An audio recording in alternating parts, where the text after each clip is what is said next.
Welcome to the Political Philosophy Podcast. I'm Toby Buckle. This episode is the second part of a two-part series with Professor Philip Pettit. The series covers the structure and argument of his new book, The Birth of Ethics.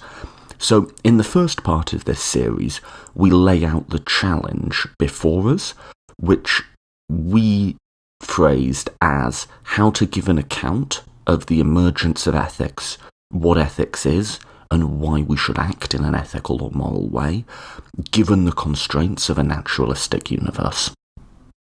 Now, we set up the challenge in a lot more detail than that, and what an account would have to do to meet that challenge.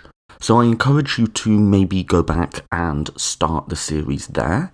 I mean, if you don't care for that context and you just want to jump straight into the answer to the challenge, please feel free. But I do think the two halves work together quite well. Couple of quick notes before we get into today's episode. Over the holidays, I usually release an episode every Saturday. I might not release one next week over the Christmas period because I'll be travelling, I'll have a bunch of stuff going on, and I don't know how, if everyone's going home for the holidays or stuff, I don't know that people will necessarily need or want an episode on Christmas week. I'm still thinking about that one, so get back to me if you have any thoughts. But if there's not one next week, I haven't stopped doing the podcast. I'm just taking a break for a week, and we'll be back up in the new year. Second quick note, just before we get started, I asked for feedback some time ago on if we should do ads on the podcast, paid advertisements, either with me reading them, me plugging a particular service, or anything like that.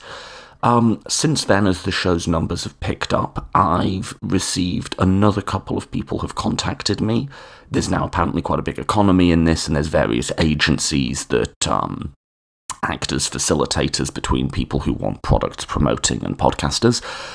I've decided I'm not going to. And here's my thinking, is even when I asked for feedback, a bunch of you said, yeah, if that's the cost of keeping the lights on or whatever, then so be it, do it, fine. Which I appreciate, but I've seen just on my personal Facebook feed a number of people complaining about ads on podcasts, and it bugs me too. There's a number of podcasts I really like that I think are completely spoiled by every 10 minutes the host interrupts to talk about a commercial product, and I just don't like it personally, so I'm not going to do it on this show. It's my podcast, I can do what I want with it, and I just think, especially for a conversation like this, where this is not, a product I'm putting out there that's going to be something that everyone's going to love, that's fine. It's a very niche thing where we do these deep, sustained philosophical arguments where we really try and get to the bottom of what's going on in a podcast and public-facing form. I think for this conversation I'm bringing you, if I put ads in it, it would destroy it. So I'm just not going to. And thankfully, enough of you have sponsored on Patreon that we more or less cover the various hosting costs of the show, which do add up. Now, anyway, so that's what I'm going to do going forward.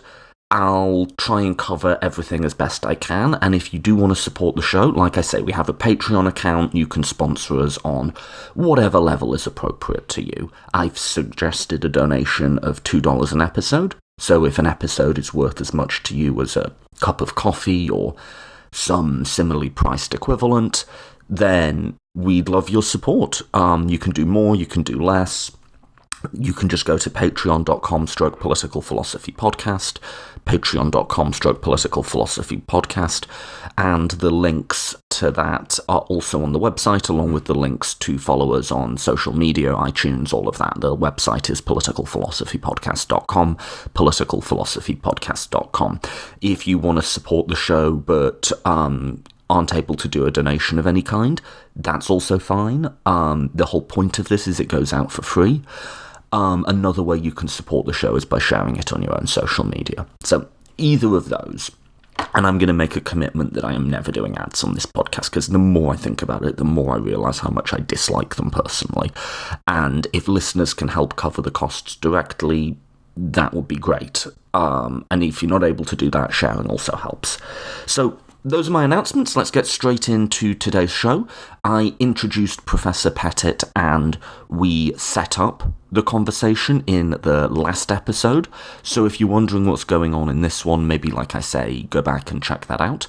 I'll make a couple of quick points about this episode. Is that there were some times, particularly when the conversation turned to moral consequentialism and when it turned to free will, that I was tempted to bring in some of my own views and push back a little bit, and you can see me sort of deciding not to. In retrospect, I'm really happy with that decision, because it meant we got to complete the argument of the book and really land it and get to the conclusion in a way that I'm really happy with.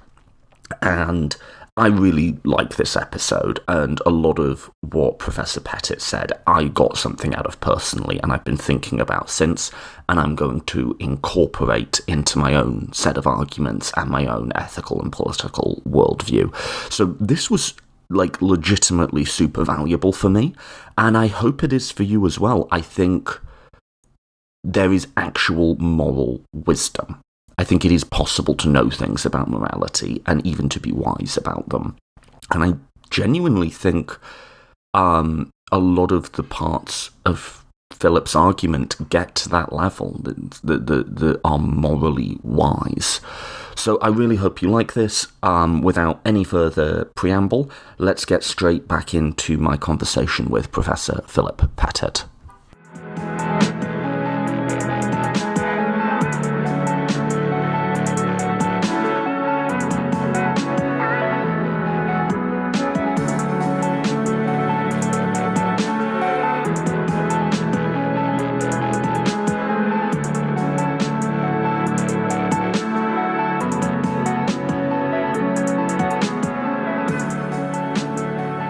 Okay, so you just said ethics is now making an entrance. Please elaborate. Well, to do that, think of a very intelligent animal, maybe a higher primate. Now, so far as we can see, and I don't speak with authority here, it's a sort of imaginary higher primate, let's say. It presumably is going to have all sorts of desires, including desires, of course, that are quite altruistic for the welfare of its young, for example, all sorts of desires of that kind.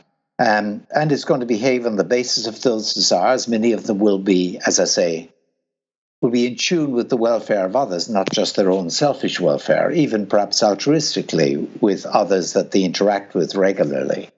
But as I think of it, as we imagine the world from the point of view of such a non-communicating animal, in the sense of not having natural language of the kind we have, there's only going to be one category, so to speak, on the desire side, and that is what is attractive, what is appealing, what is drawing me to act. You know, like the youngster that's in trouble on the branch, the youngster that's hungry, I go and get food. I'm hungry myself. I see the plums on the tree. I go and get them. I eat them. Behavior is going to be totally driven by what's attractive to that creature. Now go back to our creatures, our imaginary human beings who'd gotten to the stage of making avowals and making pledges. And now here's what they're often going to find. I'm going to wake up. I've pledged that I'm going to go hunting with you, right? I've pledged that intention, right? Meaning if I don't turn up, I can't get off the hook in either of the standard ways. I can't say change my mind, can't say, oh, I got myself wrong. I thought I had an intention. I can't do either of those things. So at this stage, I don't feel like going hunting. Let's suppose it's a miserable looking morning or whatever. I'm comfortable in bed. So I've got a felt or experienced desire, which is to stay in bed. But I've got a committed desire, which is the desire I committed to you, or pledged to you, intention actually, to go hunting. And you think that's the door ethics is going to slip in through? That's the narrow wedge that ethics enters by, because at this point, there's going to be a contrast between what I find attractive and what I find, well, what do we say, attractive in light of what I have vowed or what I pledged? Well, a natural word is going to be whatever word would be introduced. Imagine a sound. A natural translation into our language would be, but it's desirable. I ought to go. I ought to go hunting, even though I actually desire to stay in bed. Why so? Well, because, first of all, these two clashing desires, the experienced desire and the pledged desire, as between those, I've got to choose. I've got to go one way or the other. But I realize if I don't go with the pledged desire or intention, then there's going to be a long-term cost to me, a reputational cost of a very serious sort. If I, so to speak, it's important to me that I maintain relations with others, my persona, as it were, in the society, I've got to go with that. I've got to go with that desire. And so I think at this point, you can already begin to see why these creatures, unlike our very intelligent primate, are going to, assuming they speak language, are going to look for a word, are going to find a word that expresses for them the fact that this way of behaving actually may not be all that attractive, but is still the way, so to speak, that I, well, to put it in English, should go or ought to go. So that opens up the essential sort of division or bifurcation between the attractive and the obligatory, or, the desirable, let's say. And that's where I think you begin to make sense of how desirability concepts might come on stream for creatures of this kind. So it opens the door to it, but it doesn't push the whole baggage train through, because at that point, when I'm sitting in bed and I'm like, man, this bed's comfy, but, I did promise Peter that I would go hunting with him, I'm still within the realms that could... you could sort of even model it on rational self-interest. You could say, I'm weighing the discomfort of getting up over the utility loss of the reputational cost. Now, I might not process it in exactly those terms. The way, one of the things, I'm increasingly realizing is just a truth about human nature, is we don't like to admit often how, base our motivations are. We tell different stories. So the story might be, my bed is really comfy, but I ought to go with Philip because I promised him. But we still haven't gotten into a world whereby if I could have the best of both worlds, if I could stay in bed and not suffer the reputational cost, you haven't... Now, maybe I'm just saying there's no ghost in the machine here, and maybe there just, the truth of the matter is there just isn't a ghost in the machine. But it seems like when people say morality, they want that thicker ought. The challenge of Plato's Republic is meant to answer that you will do the right thing irrespective of consequence. And that doesn't seem to have gotten online yet. Well, there are two ways in which, as I said, this is the first step, as I describe it in my genealogy. There are two respects in which we haven't, so to speak, gotten there yet. I'm not sure whether we can go through all the detail in this interview, but I'll at least can point out the flaws. One is it's highly individualistic, right? I'm thinking what's desirable for me, right, versus what's attractive for me.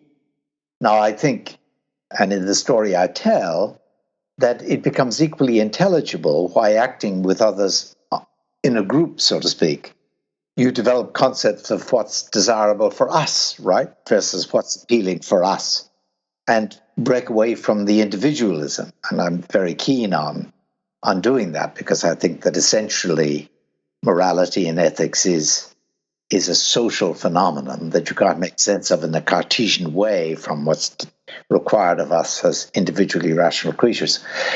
The second way, though, in which it's inadequate is that it's also so close to the reputational cost involved that desirable isn't just desirable for me, but it's also desirable in virtue of the fact that I'm going to suffer unless I do this. I'm going to lose a reputation, right? So it's more like a prudential ought rather than of a so to speak higher caliber, higher status kind, right? Now, as I tell the story in the book, you introduce the social as well as the individual.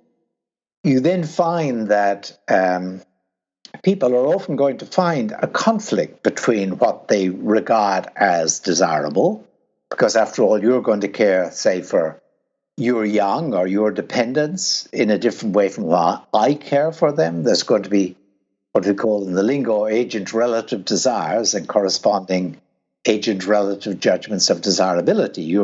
I'm going to think it's really important that my children, get a good education. You'll think it's really important that your children do, let's suppose. And while we may care about one another's children, we're not going to care about them in the same way we care about our own, and that's going to be mirrored at the level of commitments to those children and so on.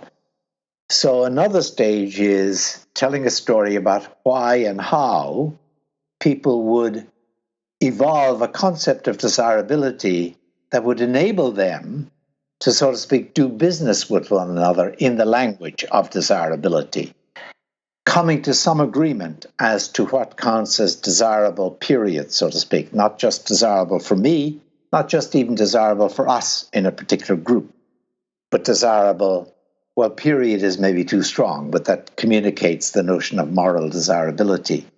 And the story I tell, like the story up to now that we've been sketching, does not involve a contract, It doesn't require people to come together and make a plan, Trouble with that is it's so unlikely that ever happened that what emerges from it would scarcely count as a plausible candidate for what corresponds to what we call desirability. But I think that you can, and I tried to tell a story of mutual accommodation and adjustment between people who've individually come to use the word desirable, and even in groups, desirable for us, focusing on a notion of what I call multilateral desirability, which gets us very close to a candidate for what you and I mean by morally desirable. Now, it's very important to me in the story I tell that it makes sense of desirability concepts without committing us to a consequentialist or a non-consequentialist story as to what actually is desirable. In fact, as I argue in the book, this story about how desirability concepts emerge and what they're referring us to in the world, these concepts, they leave it open as to whether or not in our own thinking with these concepts about what we think is right, why some of us would go in a consequentialist direction and others in a non-consequentialist direction. Okay, yeah, and that was another bit that interested me. But just one question about the coming together in and like finding. Hang on, let me get my words right here. Finding can we say like a shared consensus of at least some types of desirability that may be in conflict with other types of desirability, is both consequentialism and at the very least deontology, if maybe not virtue ethics, both have a universalizing instinct that seems to be absent here, in that, if suffering is undesirable, it's undesirable for all people. If it's wrong to treat people as means and not as ends, or whatever that one is, then that's true across all space. Whereas it seems like you could have two tribes or communities that don't interact with each other at all, that form, and historically this surely must have been the case, radically divergent ideas. Even down to stuff like don't lie or don't kill. Some societies view honour killing as perfectly acceptable and others don't. And you would only be able to assess those moral oughts from within the framework of those communities, but you wouldn't be able to be in a position to stand outside of both and judge one over the other. Or am I getting that wrong somewhere? Well, there's certainly evidence that, different societies, and that was true in history, made different judgments as to what was desirable. So, for example, we know that many societies thought it was desirable to expose unwanted children, children that they couldn't support as babies. And we, I think, can explain many of those divergences. Some societies get caught in revenge, it comes to be thought of as something, a matter of honor and so on. In other societies, it's deplored. But it's one thing to have divergence in what's judged to be desirable or undesirable. It's quite another thing to have divergence in the emergence of desirability concepts. And the very striking thing about our species is that regardless of divergence at the level of ethical judgments, we have an enormously shared ethical toolkit, as I call it in the book.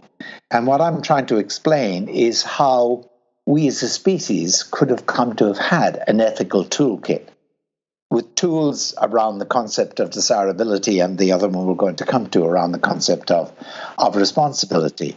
Now, I think that one of the features of desirability, as you say, as we approach desirability period, is that it is regarded as relatively universal on all sides. The divide, actually, as I see it, between those who go a consequentialist way and those who go a non-consequentialist way is the following, that the consequentialists essentially say, if I'm going to find common ground with you in determining what is desirable, then I can do that only by finding ground in common with you where we have agent-neutral goods. Pain is bad, peace is good, general features like that. And that is the coinage, the currency in which ultimately all moral justification has to rest. And that's possible with the ethical toolkit, as we've explained it, because there are agent-neutral concepts of desirability that we can explain the emergence of. The non-consequentialist, and that's a very large school indeed, basically what they say is, and it's perfectly intelligible why they should say it, this is, I'm now wearing a hat where I regard both schools of thought as wholly intelligible. The non-consequentialist says, no, we can find common ground of a different sort. And it'll certainly include the agent-neutral values of the kind you mentioned. We all think pain is good, pain is bad, peace is good, and so on. Prosperity is good. But I care about my children in a way in which you don't, and you care about yours in the way in which I don't, and you care about maybe your promises being kept in the way I don't care about your promises being kept, to a third party, that is. And I care about my promises being kept in the way you don't care. But here's how we can justify to one another, find common ground with one another, is by arguing, look, what I just did may not promote agent-neutral values that I share with you best, but you should understand what I did because it's based in part on values, agent-relative values, like the good of helping my children, keeping my promises, that at least you can understand by isomorphism with me. Because you, and I wouldn't blame you for doing it, would care about your children or your reputation, your promise-keeping in an analogous way. So consequentialism finds an identical ground between you and me when it comes to our justifying our actions to one another in the currency of desirability, whereas the non-consequentialist is happy with isomorphic ground in justification between people. Okay, so let's not go down the rabbit hole of who's right there, because No, I don't want... Yeah. Because I've done literally, it's got to be like 15 hours of conversations at this point on why I think what the non-consequentialist said there is sort of missing the point, and actually they're kind of a consequentialist deep down. They're just not admitting it to themselves. But that's another story. So let me just let me just map back and try and make sense of what you just said for my own sake, because this isn't the most easy and straightforward conversation to have in the world. But what you're saying, I raised the challenge of universalizability. That seems to be a property we want in our moral systems, right? And I pointed out that like different tribes might come to quite different conceptions of what's desirable. And you said, well, yes, that's true, but they both come to an understanding, both in our counterfactual history and seemingly in the world, that there is such a thing as the desirable in the first place. If the particulars of our morality aren't universal, the fact that we recognise that domain broadly seems to be for the vast majority of people. Did I track that back right? You did. I would just add, though, one further point about universalizability, where I think you and I agree. When you and I as individuals imagine this community are talking about not just I know what's desirable for me as well as what's attractive for me, you know what's desirable for you as well as attractive. We're looking for what we think of as desirable and we can each agree on, so we can, blame one another, looking forward to responsibility now, insofar as we don't live up to that common desirability. When we're looking for that multilateral, as I called it, desirability, we have to take account of one another's perspectives. Now, one way of doing that and finding a multilateral notion of what's desirable would be by determining what's desirable in this multilateral way on the basis only of neutral values, right? Values that each of us recognizes equally. Or we could do it on the basis of a mix of those values and agent-relative values in the non-consequentialist way. That's what I'm saying. Now, when it comes, and so each of those camps accepts universalizability, because the consequentialist, of course, says that whatever is good or desirable so hang on, because this is kind of a funny sentence to say. So universalizability is prior to what it is that we're universalizing. Yes. So when you say universalizability, I mean, I say something is that's a reason for me to do it. That's desirable for that's desirable from my point of view that I do it. And you say, well, if you're using desirable in the multilateral way, then if it's desirable for you, it ought to be desirable for anyone in your situation, with your circumstances, et cetera, et cetera, et cetera.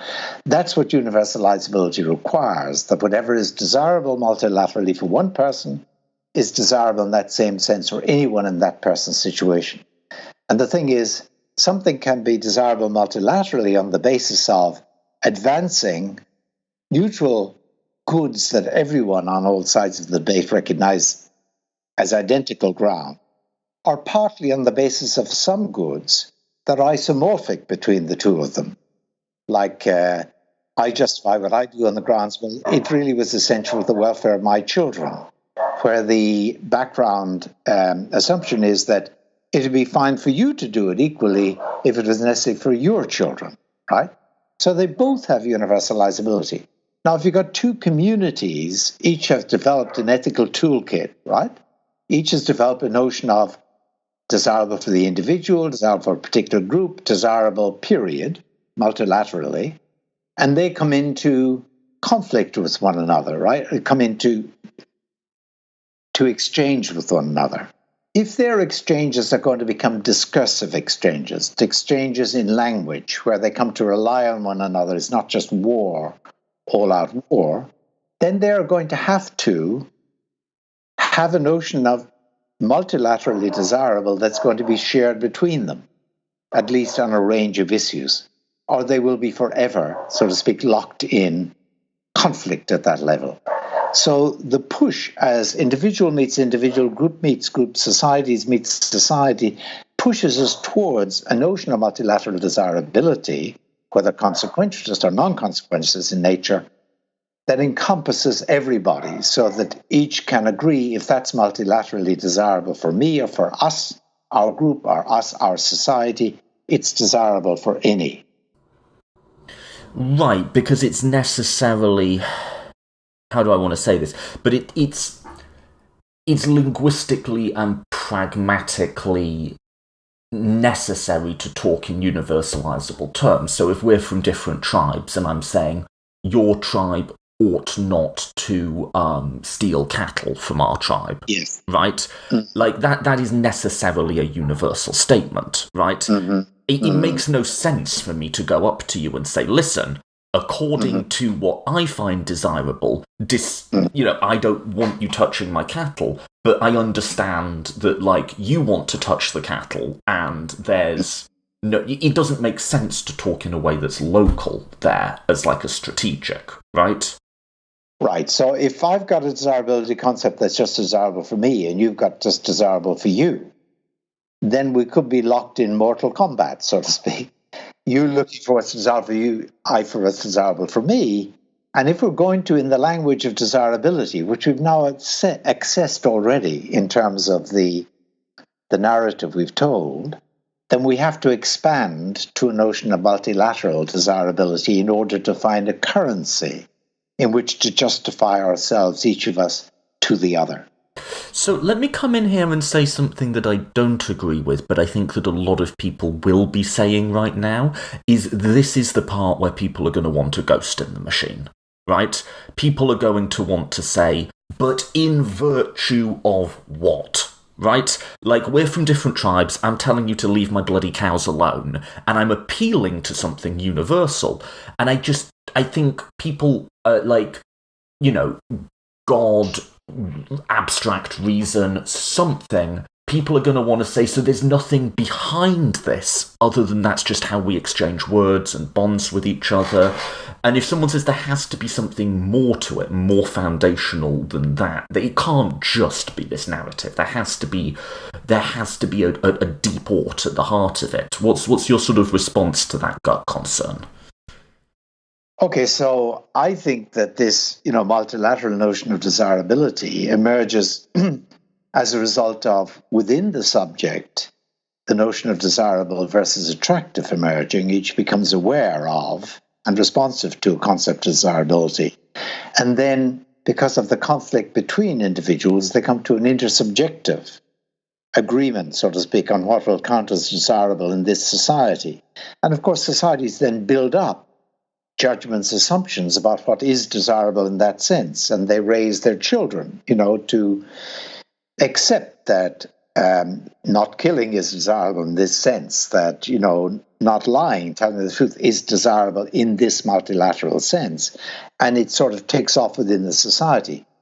But of course, it's entirely intelligible why, especially elders, as they induct children into this level, as it were, provide a backing for it by saying that there is a God who has ordained that this is how we should behave.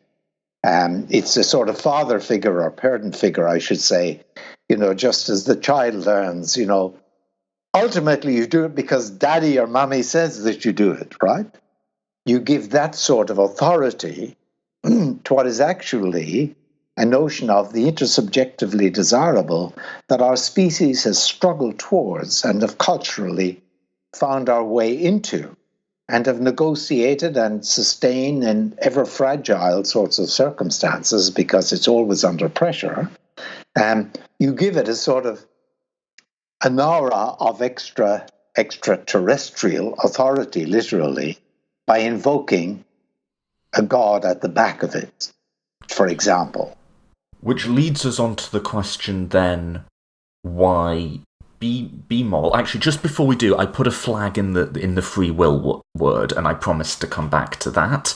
So let's just quickly cover responsibility, because I've taken the view on this show that, at least in a sort of hardcore libertarian, you are the ultimate originator of your actions. Free will is a ghost in the machine. It's kind of woo-woo, and that actually has moral significance.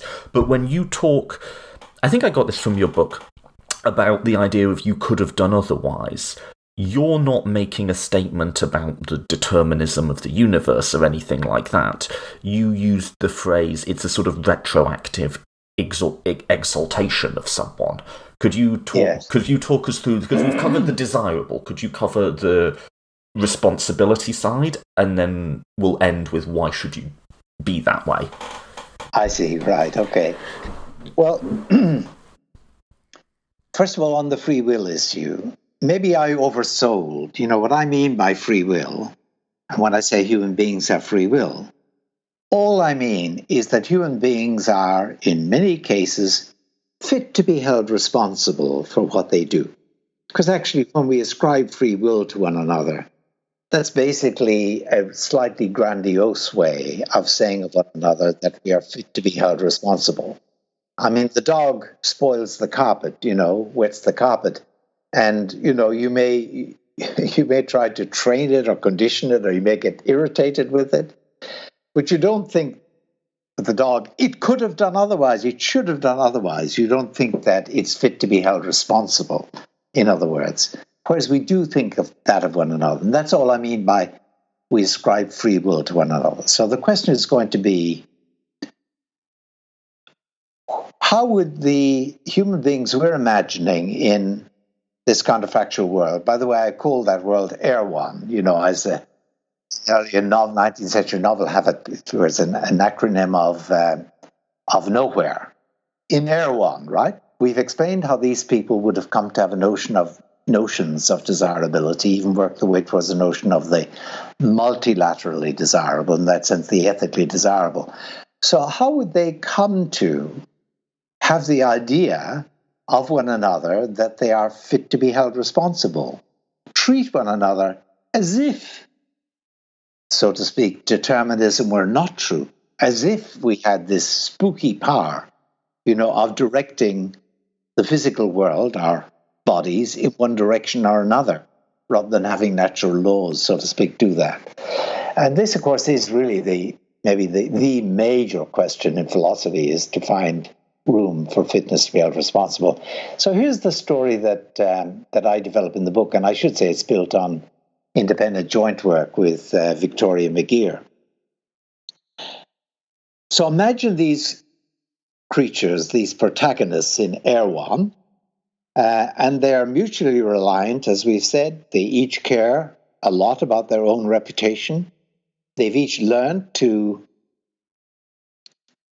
make avowals and pledges, staking their reputation on it. They've each learned the language of desirability that comes in train with that. Okay, now let's just focus on the fact that they each assume of the other that the other is reputationally sensitive. In other words, they each assume, if I take it that you're more likely to turn up at the hunt, to go back to that example, because you pledged to be at the hunt, meaning that you couldn't get off the reputational hook by saying that you'd changed your mind or that you got your mind wrong, then I'm assuming of you that you really care about what I think of you. I'm assuming of you that my opinion of you matters, right? Otherwise, I wouldn't have thought that you were staking anything, right? But of course, you assume the same of me, and indeed it's a matter of common assumption in the society that we're each terribly responsive to what others think of us, right? Okay, first step. Second step, right? Insofar as that's true, you're in a situation where, let's suppose, someone has asked you,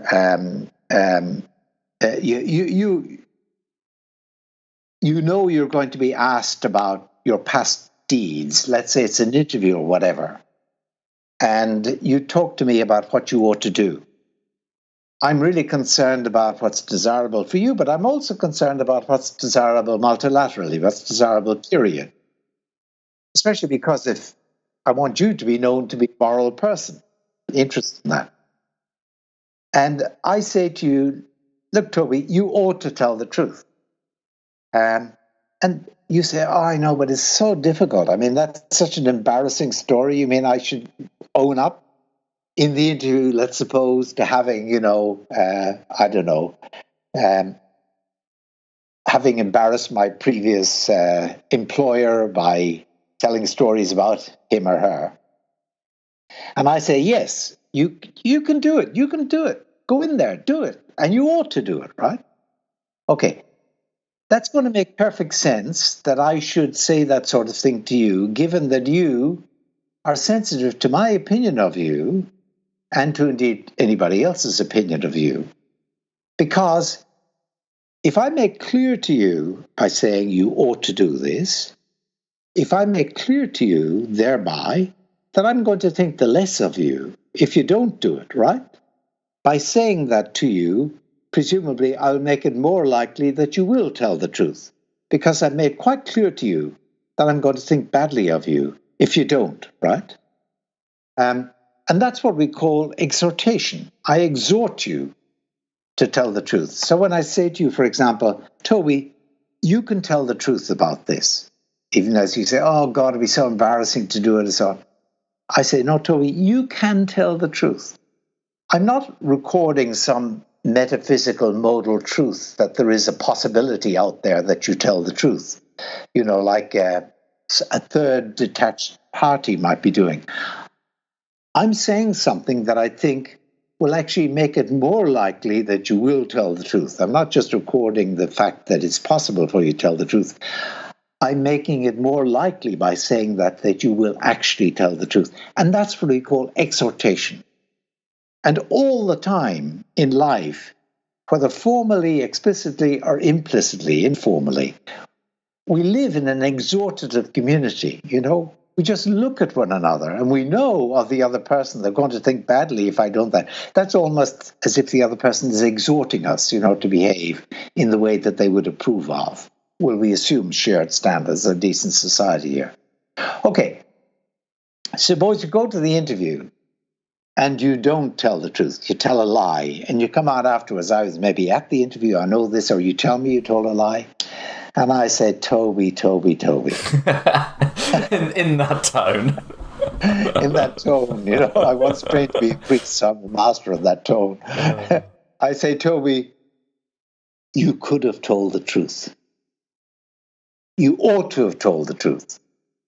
What am I saying? I know you failed. You didn't actually. And presumably the way your brain was just before action, that led inexorably, let's suppose, or maybe by chance at a certain quantum level, to telling the lie you told. But here I am saying, you ought to have told the truth. You could have told the truth.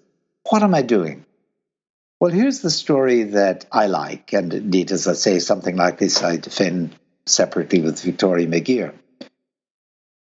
I'm basically standing with the attitudes that I had when I exhorted you before the action. Proactive, so to speak, or ex-ante exhortation is what I did beforehand. What I do afterwards, when I say you ought to, you could have told the truth, is I'm standing with those same attitudes. And that's what I call, for want of a better phrase, I'm exhorting you ex post to have told the truth. What I'm saying to you really is, look, Toby, I haven't given up on you. I mean, I could have decided, having told a lie, that you're a pathological liar. You can't help yourself, right? And I might just give up on you, in which case I'd never rely on you again. I'd have probably very little to do with you that involved relying on your word. No, I'm staying with you when I say you could have told the truth. Now, what makes it true that you could have told the truth, if indeed it is true? Well, what makes it true is that you're a person who remains within reach of the exhortation of your fellows, of others, of me in particular. And that's a fact about you that I am recording when I say you could have told the truth. What makes that true is that the thoughts I have about you, that you belong to this exhortable community. You haven't been cast into the outer darkness, so to speak, of the unexhortable, those beyond the reach of words. But you wouldn't, that wouldn't apply to a baby, right? Or someone Exactly. who No. was, it's not even moral. It is moral, but it's a statement about, it's a statement about causality. It's a statement that my actions can be influenced. I'm saying of you that you are the sort of person responsive to exhortation based on these considerations of desirability, which presumptively you agree with, and you're not beyond the reach of those considerations. That's what I'm saying about you. So we do acknowledge in all ethical communities where our communities in which we hold one another responsible, that there are certain factors called excuses or exemptions that really do block it. And if I learned after the fact that actually someone going into as you went into the interview, someone said, I'm going to really hurt your child unless you tell a lie, right? Right. Well, if it turns out I learned that's the case, I won't say to you, you should have told the truth, you could have told the truth. Because we all recognize that there are some factors like, the welfare of your child depends on it, that really are excuses, that would get you off the hook. But provided there wasn't something like an excuse there that stopped you from telling the truth, provided it was just the way you went, and provided I still think you are reachable by words, by exhortation, I'm going to say to you, you could have done otherwise. You should have done otherwise. I'm going to register that fact about you as a person. And of course, that's a very respectful fact. I'm saying, I'm not, so to speak, casting you aside. I'm not ostracizing you. I'm not just resigning myself to you being pathological. I'm sticking with you. And that's where I think the notion of responsibility. We treat one another as fit to be held responsible when we treat one another as within the pale, as within the community of the mutually exhortable. We're signaling that the person in question is still within that community. Okay, but final question, and it's going to be a hell of a question to close on, is, let's say someone's followed us with the argument so far, someone who retains the impulse that there must be a god in the machine somewhere. Maybe not a god, but some outside source of value, right? And they say, okay, I understand that we use language, I understand what you're telling me about vowels, I understand from a strategic, game theoretic point of view why we would get into the habit of making vowels. Good. I understand that because of that, we would develop conflicting or sometimes conflicting ideas of goods that we want to pursue because of incentives and language we have that other animals don't. And I understand how we would use language to exhort or maybe even to shame or reprimand people. Yes. Again, from a strategic point of view, I get how all of this could be true historically, or even if not true historically, all of this is a plausible account that explains what morality is. But you have still not told me why I should be moral, assuming I can get away with so not being. Excellent, really good. So let's make it really difficult. I mean, take the question that I raised in the book about this topic is, suppose I made a deathbed promise to someone, and maybe it's a promise to do something such that no one else will know about the promise or whether or not I did it, and no one will benefit or be harmed by doing it or not doing it. Maybe I promised someone on a deathbed, someone I used to mountaineer with as a younger person, that in their memory I will climb such and such a mountain that actually might be very bad for my health, right? Nobody will know I made the promise. No one's better off by my keeping it. No one's worse off by my not keeping it. So why would I have any reason whatsoever to keep a promise like that? I mean, would there be, in other words, any aspect of desirability such that I would feel that I owe it to the person and that it's right and desirable for me and that I'm fit to be held responsible if I don't, fit to be blamed if I don't do it? Well, here's the best that I make of that. Within the sort of narrative of the book, as I've stressed, avowal and pledging, mutual commitment is really of the essence of us as human beings. Now, we get that ladder that takes us to the level of avowing and begins in self-interest and reputation, that's for sure. But I believe that that ladder gets kicked away actually quite early on because we come to realize that each one of us, so to speak, is two persons. On the one hand, we're the agent of impulse and inkling. The agent who is inclined to believe this, who's inclined to be tempted to that, this desire, whatever. And on the other hand, we're the person, the persona, that we have willy-nilly projected for ourselves in all the avowals and pledges we've made to others.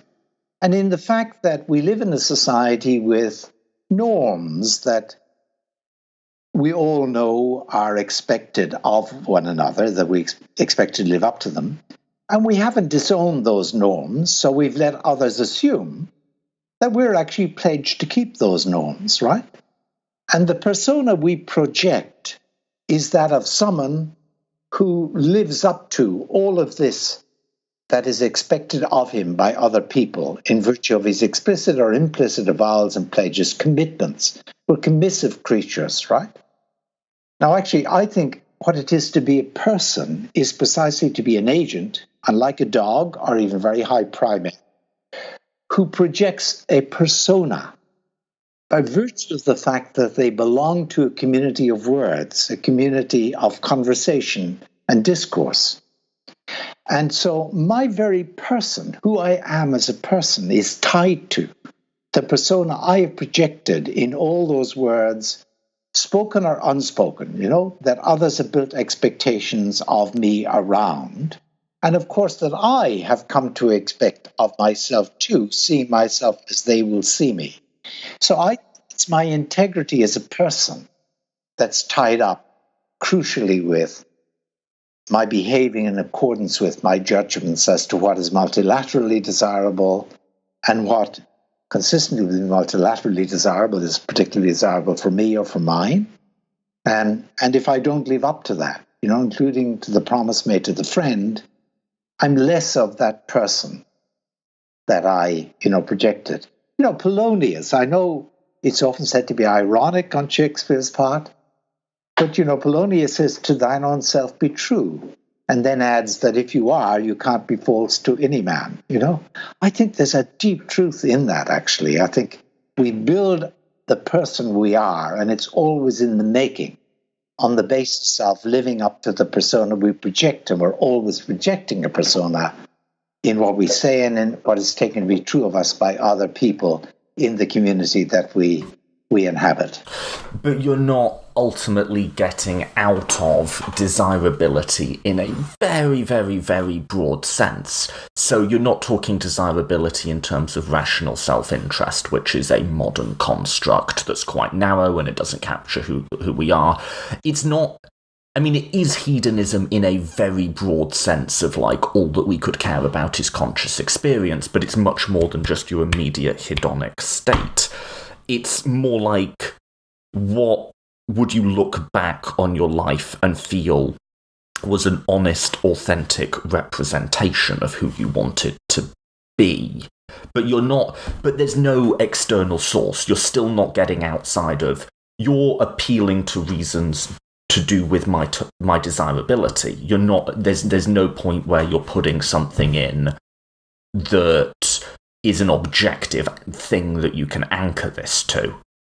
Yes, you've climbed a ladder which begins, as Yeats says, in the foul rag and bone shop of the heart, the rag and bone shop of self-interest and reputational concern. You've reached a certain level, you've kicked that ladder away, and the level at which you reached is the level at which you become inducted into community with other people. You've learned what it is to be a person, to gain a name, to gain recognition, to gain status. And that is what you naturally become bonded with, is living up to that person and that person's commitments. But there's no ladder that goes up to the sky either from this point that you've reached, that reaches to anything extraterrestrial, And no, morality and morality's dictates are sort of self-sustaining in this way, but they depend on our existing in community. You see, persons only come into existence simultaneously with other persons. We are persons together. To be a person, someone who, Hobbes actually tells us persona. The word person comes from the Latin per and sono, and it's like a mask, he says, that ancient actors spoke through. Sono, I sound, per, through. And we are, each of us, a persona that we invest heavily in the course of our social life. It's everything we are. We're nothing other than that, really, worthwhile.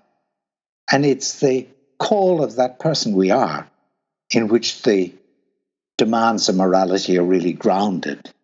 And that's why we are so answerable to being held responsible by others.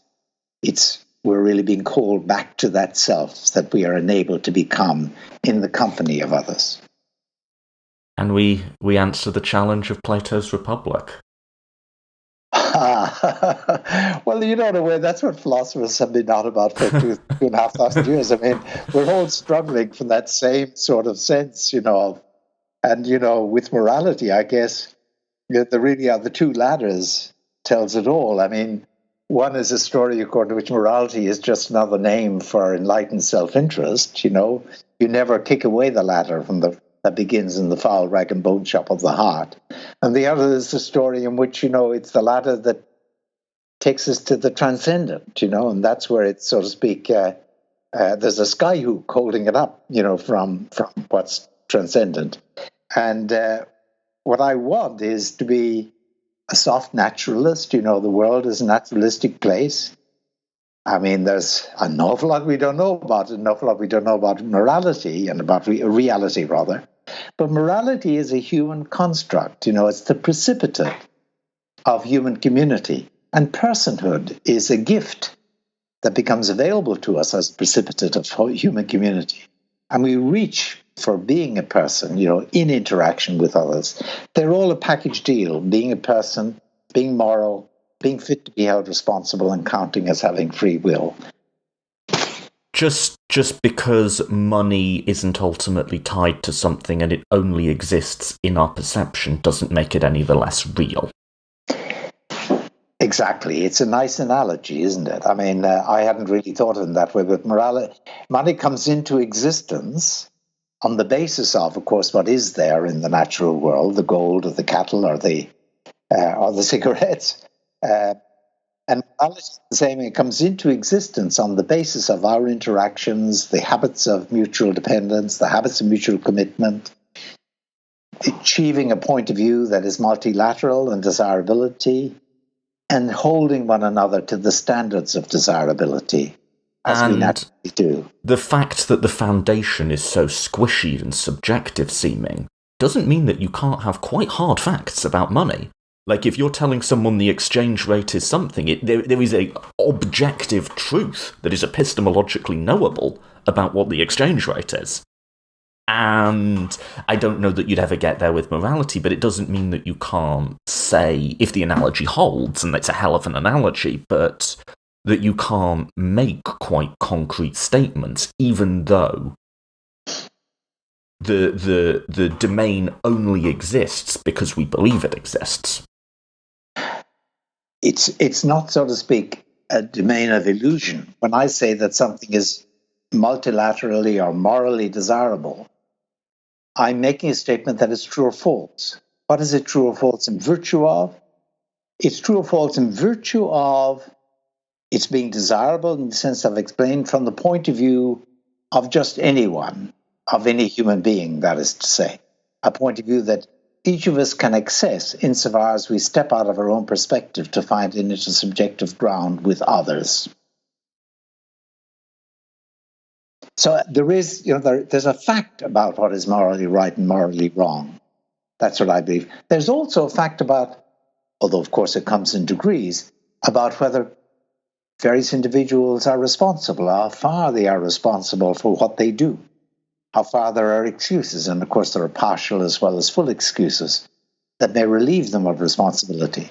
And for all of us, there's an aspiration to be fully responsive to what is, by our judgment, multilaterally desirable, and of course to be fit to be held responsible to that by achieving the responsiveness to considerations of desirability on the basis of the ladder that reaches down to the rag and bone shop of the heart, to be responsive in that way that makes us people capable of living with others in a fruitful and mutually beneficial way.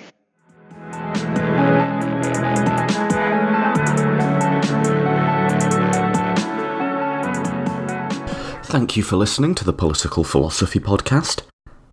As I mentioned in the conversation, There's a few topics we covered quite briefly here that I've covered in much more detail elsewhere. So if you're interested in the free will debate, I had a 2-part series with Professor Greg Caruso, which was very popular. You can check that out. And if you're interested in moral consequentialism, I've got an episode called Utilitarianism with Professor Roger Crisp of Oxford University. And I also debate meta-ethics with Tamla Summers of the Very Bad Wizards podcast. There's an episode called The Point of Moral Philosophy, where we get into a sort of back and forth on whether consequentialism or sort of some form of virtue ethics is correct. So do check out all of that. If you want the full version of the argument that we've just presented to you over the last 2 episodes, I would recommend Professor Pettit's book, The Birth of Ethics. And as always, as I mentioned at the beginning, if you want to support this project of getting in-depth, sustained, engaged argumentation out there in public for free where anyone can access it, then please do consider sponsoring us on Patreon. Patreon.com/political philosophy podcast. The links to that, as well as all of our social media, different ways to share, are on the website, politicalphilosophypodcast.com. And a big thank you, as always, to all of our sponsors and everyone who shares episodes. I'm genuinely grateful, and you really are making this project possible. Apart from that, I will maybe see you next week. Well, I won't see any of you because it's an audio recording and I don't see the audience, but you know what I mean. I may have an episode out next week. I might take a break over the holidays. I'll post on social media what I'm going to do with that. Either way, we've got a really strong lineup coming on. After that, I will be talking to the author of The Character Gap, Christian Miller, on the philosophy of character. I will be talking about Islamism and the perceived or potential conflict between Islamism and liberalism with Shadi Hamid, who's a Brooklands Institute scholar. After that, Professor Rupert Reed will be back on the podcast to talk about Wittgenstein, language and power. And Dale Martin will return, and we're going to cover the gender spectrum that's presented to us in the New Testament. What did the New Testament authors think about sex and sexuality and marriage? So that's all coming out in the new year. I'm really excited to bring you all of that. And yeah, thanks again for listening. Until then.